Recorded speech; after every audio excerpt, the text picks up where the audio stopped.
ইফতারি দেওয়া নেওয়া হচ্ছে আমাদের সিলেটের একটা ঐতিহ্যবাহী রীতি। আর রীতি বা আমাদের রেওয়াজ থেকে আমরা বের হয়ে যাব, এটা কেমন কথা। তবে হ্যাঁ, ইফতারি দেওয়া নেওয়াকে প্রতিযোগিতার পর্যায়ে নিয়ে যাওয়া পক্ষে আমি না। এটা হচ্ছে আমরা একজন আরেকজনকে উপহার, উপঢৌকন হিসেবে অল্প কিছু দিব। আজ আমি আমার ছোটো বোনের বাসায় নিয়ে যাচ্ছি।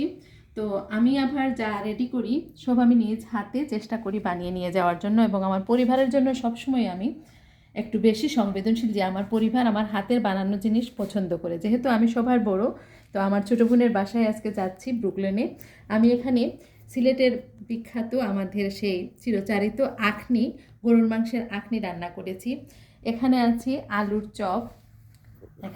চপ, বেগুনি, আমাদের ছানা ভুনা, আমরা সিলেটিরা ছানা ভাজি বলি না, ছানা ভুনা বলে থাকি, আর কালো জাম মিষ্টি, এটাও আমার বানানো।